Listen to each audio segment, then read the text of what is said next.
دانيال خالد يعزف بملعب أدرار لمدينة أكادير ضمن الحضور الرسمي في المنصة الشرفية لرئيس الجامعة الملكية المغربية لكرة القدم فوزي لقجة، إضافة إلى باقي أعضاء أكيد الجامعة الملكية المغربية لكرة القدم. إذا سريعا نتعرف على تشكيلة المنتخبين. هذه اختيارات وليد الركراكي في مباراة الليلة: بونو ياسين في حراسة المرمى، نصير مزراوي 3، عبد الكبير عبقار 18، نايف أقرد 5، أشرف حكيمي رقم 2، بلال خنوس 23، سفيان مرابط رقم 4، ابراهيم دياس رقم 10، حكيم زياس 7، عبد الصمد الزلزولي 16، وسفيان رحيمي نجم الأولمبياد غوليادور الأولمبياد.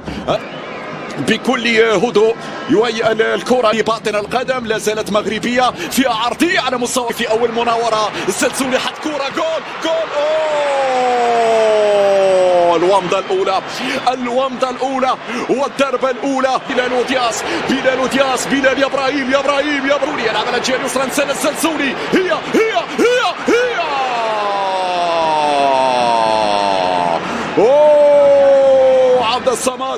عبد الصمد على بعد هنا مليمتر. اولمبيك دو مارسي، هذه كرة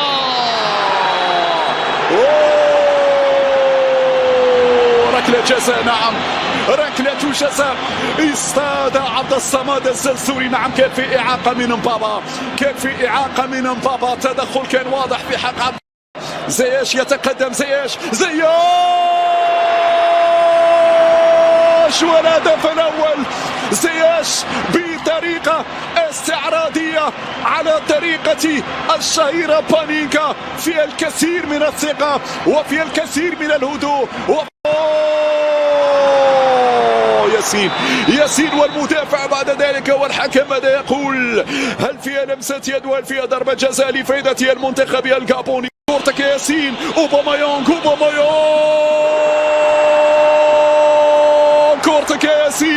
كورتك يا ياسين، يتعملق الزعيم.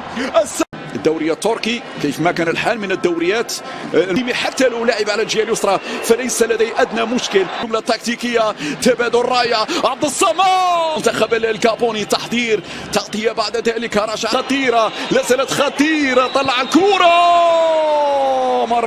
مرت سلامات على مرماك يا ياسين يا بونو. كم كانت صعبة اللقطة الماضية، منتخب الجابوني. هذه عرضية،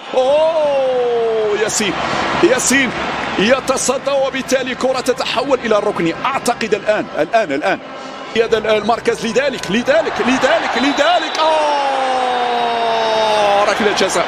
ركلة جزاء إنسانية للمنتخب. تأتي الإشارة، زياش والثاني، زياش على أقصى يسار حارسي المرمى، لا يمر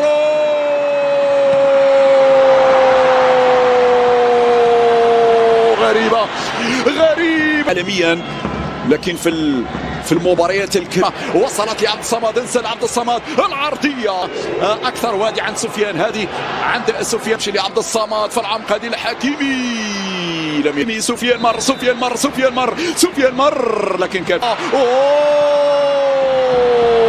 صعب الكرة.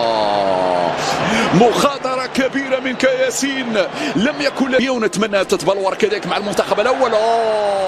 ياسين، هذه كرة تلعب بسرعة، وركلة جزاء أخرى للمنتخب الجابوني. يبدو بأنها ليلة ركلات الجزاء بامتياز، يلا كورتك يا ياسين، سجلها. هذه المرة يسجل بيير أوباميانغ هدفان مقابل هدف واحد. أخطاء على مستوى الدفاع، أخطاء على مستوى التغطية، وبالتالي كان يختبر مع المنتخب الأول. ياسين هذه صعبة بطل يا ياسين، بطل يا ياسين يا بونو في كرتين صعبتين. هو ياسين بونو ينقذ من هدف ثاني في هذه اللحظات. مشكل بالنسبة للمنتخب المغربي في ظل الأسماء الموجودة الآن معنا. إبراهيم مر من الأول والثاني. إبراهيم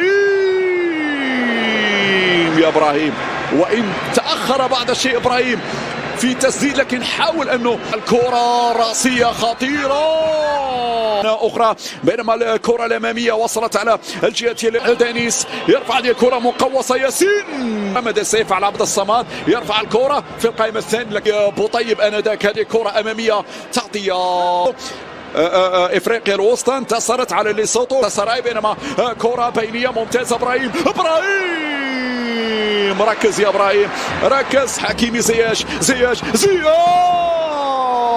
وامبابا يتصدى للكرة الماضية. فرصة أن نتابع أسماء أخرى. دانيس عبد الصمد وجول.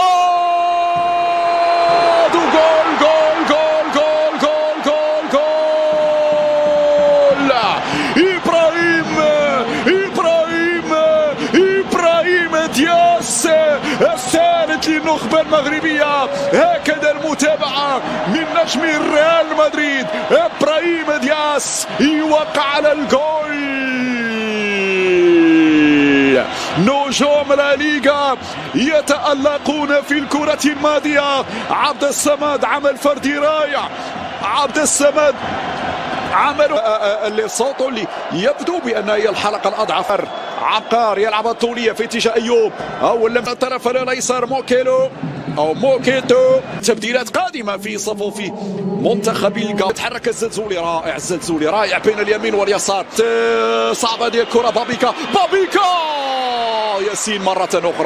ياسين مرة أخرى يتصدى لكرة اللاعب بابيكا. كم كانت خطيرة الكرة الماضية. هنا الإعادة. نتكلم عن لاعبين غيروا أنديتهم. الكرة البينية خطيرة هذه الكرة. وضعية التسلل ممكن ذلك الكعبي. أيوب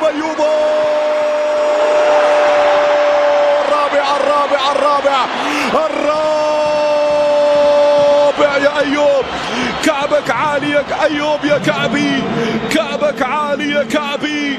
هنا أثبت نعم